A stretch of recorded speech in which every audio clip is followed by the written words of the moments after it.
Let's look at Thomas Gray's poem, Ode on the Death of a Favorite Cat Drowned in a Tub of Gold Fishes. Okay, so first we'll look at Thomas Gray. Thomas Gray is best known for his poem Elegy Written on a Country Churchyard.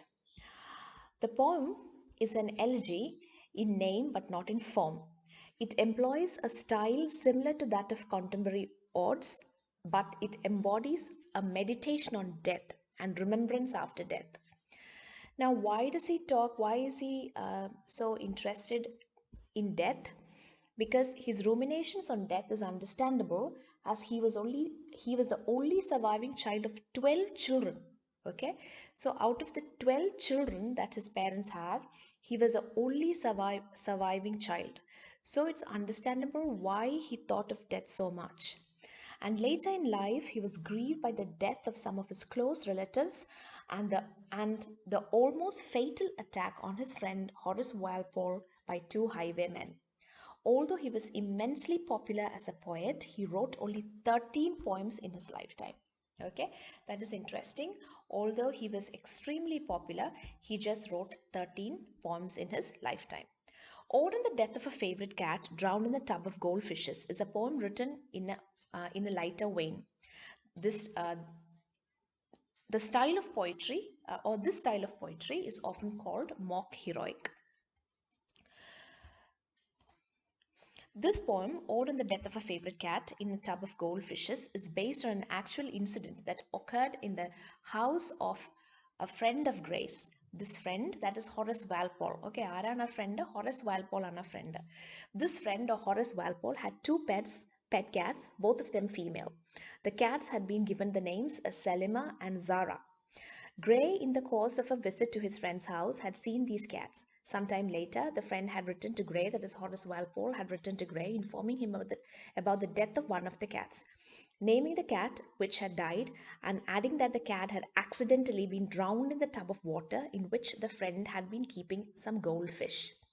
It seemed to Gray that this incident could serve as a basis for his writing of an amusing poem from which readers could not only derive amusement but also draw a moral. Okay, now let's look at the lines. Okay, ലൈൻസിൻ്റെ ഇടയിൽ explanation എഴുതിയിട്ടുണ്ട്, പക്ഷെ ആദ്യം ഞാൻ lines വായിക്കാം. It was on a lofty Voss's side, where China's gayest art had died, the azure flowers that blow, demurest of the tabby kind, the pensive Selima reclined, gazed on the lake below. Her conscious tale her joy declared, the fair round face, the snowy beard, the velvet of her paws, her coat, that with the tortoise wise, her years of jet and emerald eyes, she saw and purred applause. Still had she gazed, but amidst the tide, two angel forms were seen to glide, the genii of the stream, their scaly armor Styrian hue, through richest purple to the view, betrayed a golden gleam. The hapless nymph with the wonder saw a whisker first and then a claw. With many an ardent wish, she stretched in vain to reach the prize. What female heart can gold despise? What cats averse to fish? Presumptuous maid, with looks intent, again she bent, nor knew the gulf between. Malignant fate sat by and smiled. The slippery verge her feet beguiled. She tumbled headlong in. 8 times emerging from the flood, she mewed to every watery god some speedy aid to send. No dolphin came, nor nereid stirred, nor cruel Tom, nor Susan heard. A favorite has no friend. From hence, ye beauties undeceived, know one false step is now retrieved, and be with caution bold. Not all that tempts your wandering eyes and heedless hearts is lawful prize, nor all that glitters gold. Okay, so we can look at the first few lines. It was on a lofty Voss's side, where China's gayest art had died. Okay, so അവിടെ ഒരു was ഇരിപ്പുണ്ട് or vase. In American English, they call it vase. So it was on a lofty vase's side where China's gayest art had died. The azure flowers that blow, demurest of the tabby kind, the pensive Selima reclined, gazed on the lake below. So a cat is sitting there, and the cat is looking at something that is below. Okay, so that's a water body. It's a small pool like thing below, and she is looking into that pool. Okay, so why is she interested in in the pool? What is azure? What's that color? That is bright blue. Okay, her conscious tale, her joy declared, the fair round face, the snowy beard, the velvet of her paws, her coat, that with the tortoise wise, her years of jet and emerald eyes, she saw and purred applause. അപ്പോൾ എന്തോ കണ്ടിട്ട് ഈ കാറ്റ് ഭയങ്കര സന്തോഷമായിട്ടിരിക്കുകയാണ്. She saw something and she is very happy. So a female cat having the name Selima sat leaning against a tall Chinese vase that had been painted richly and brightly with blue colored flowers blooming on it. Salima was in a thoughtful mood, and in that mood she sat gazing at the water in the large vessel which looked like a lake. Salima looked at the water as if she were the most modest and meekest of all the female cats. Salima swayed from side to side, indicating that she was quite happy. This cat had a fair complexion, round face. She had a perfectly white beard or whiskers. She had paws that were soft and smooth like velvet, as soft and smooth as velvet. She had thick coat that could compete with the shell of a tortoise. Her ears were perfectly black and her eyes were green in color. She looked at the water in the vase and murmured her approval of its presence there. It was still had she gazed, but amidst the tide, two angel forms were seen to glide, the genii of the stream. The scaly armor Styrian hue, through richest purple to the view, betrayed a golden gleam. The hapless nymph with wonder saw a whisker first and then a claw. With many an ardent wish, she stretched in vain to reach the prize. What female heart can gold despise? What cat's averse to fish? So what happens here? Selima would have continued to stare at the water if she had not observed two angelic figures moving about effortlessly and without the least difficulty in the water. Okay, these figures seem to be the spirits that control all waters. Water nymphs of all beautiful some things were moving inside that water. These were goldfish having thick skins, or goldfishes having thick skin, which served as a defense against any possible attack, just as a knight's armor serves as his protective coat. So like really big goldfishes were swimming inside. The fishes were of a deep red color, reminding an onlooker of the rich colors, purple colors that were made in ancient times on the island of Tyre. The movement of the glistening fishes tempted Selima. The cat looked at them with wonder, but she was herself destined to meet a sad fate. The fish in the vase was the delicious food that Selima now wanted to eat. She stretched first a whisker and then a claw. With many fervent wishes, jumped towards the water in order to catch the fish. But all her efforts proved futile. No woman in this world can hold gold in contempt or look at gold scornfully. In the same way, no cat in this world can remain indifferent to the presence of the fish near it. It is said sarcastically that a cat yearns for fish in the same way as a woman yearns for gold.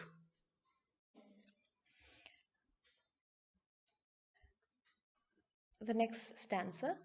Presumptuous maid with looks intent, again she stretched, again she bent, nor knew the gulf between them. Malignant fate sat by and smiled, the slippery verge her feet beguiled. She tumbled headlong in. 8 times emerging from the flood, she mewed to every watery god, some speedy aid to send. No dolphin came, no Nereid stirred, no cruel Tom, no Susan heard. A favorite has no friend. So what happened? Salima proved to be an overconfident female cat.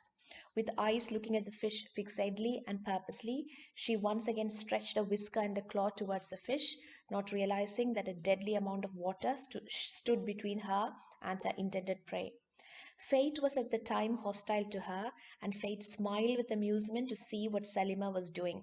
Fate smiled because Salima's life was about to end and fulfill Fate's spiteful intention. Salima was betrayed by the slippery brim on the vase, and losing her grip upon the brim, she fell head first into the water. 8 times she rose to the surface from the bottom of the vase, uttering cries of distress and praying to every god of the waters to send her some help without any delay. Hmm? So she falls into that water. Okay, so it is actually it is a deep structure that is having this water, so it's like a huge fish tank. All right, and this it has enough water to kill a cat, and she falls right into that water. She jumps to catch the fish and she falls into that water. So she prays to every god to come and help her, probably Neptune or Poseidon or Aquaman, or not Aquaman, sorry, Neptune or somebody, all the gods of the waters to come and save her. 8 times she rose to the surface from the bottom of the vase, uttering cries of distress and praying to every god of the waters to send her some help without any delay. But no marine animal, such as a dolphin, or no water spirit, such as a nereid, came to her rescue. Neither, not neither the Tom, okay, neither Tom nor Susan. Sorry, there is no the here. The Vanda. Neither Tom nor Susan heard the cries. The fact is that Selima was the favorite of her owners, and a favorite has no friends. A favorite always excites jealousy and not goodwill in others. Okay, so she has no friends and nobody came to her rescue. From hence, ye beauties, undeceived, know one false step is now retrieved, and be with caution bold. Not that all tempts your wandering eyes, and heedless hearts is lawful prize, nor all that glisters gold. So ഇവിടെ പോയിട്ട് ഒരു moral പോലെ പറയാണ്. The poet addresses beautiful women and says, beautiful women, do not be deceived by appearances. You should learn from this incident a lesson, and the lesson is that one single false step or one single wrong step taken by a maiden can do great harm to her because it cannot be retracted. You should therefore exercise care when venturing upon any bold enterprise. You should know that everything which tempts you is not a legitimate commodity that for you to seek. Your eyes keep looking around you for desirable items, and your hearts do not care enough. You should know that everything which has a bright and shining appearance is not gold. Okay, so അതൊരു മോറലാണ് അവസാനിക്കുന്നത്.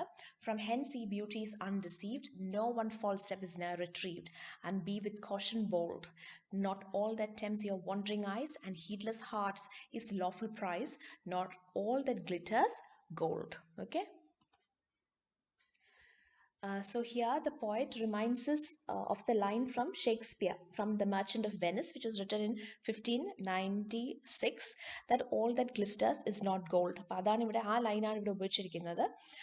And heedless hearts is lawful prize, nor all that glisters gold. So it's actually the line from The Merchant of Venice by Shakespeare. Okay. So he ends in a moral. It's actually mock heroic poem because the death of the cat is almost dealt with in a heroic way. All right, it's almost like a warrior dying, because there are mentions of nymphs, gods. The simple act of diving into the pool is almost like a heroic act. ചില എപ്പിക്സിലൊക്കെ പറഞ്ഞിരിക്കുന്ന പോലെയാണ് അത് പറഞ്ഞിരിക്കുന്നത്. So it's called mock heroic. All right, so a lot of lines are also sarcastic, and the title of the poem is what? It is Ode on the Death of a Favorite Cat Drowned in a Tub of Goldfishes. Okay, so that's it. I think you don't need this comma here. ഇവിടെ ഒരു കോമയുടെ ആവശ്യം ഇല്ല. Okay, there's a comma. ഇവിടെ ഒരു comma അടക്കുന്നുണ്ടോ? Cat drowned in a tub of goldfishes.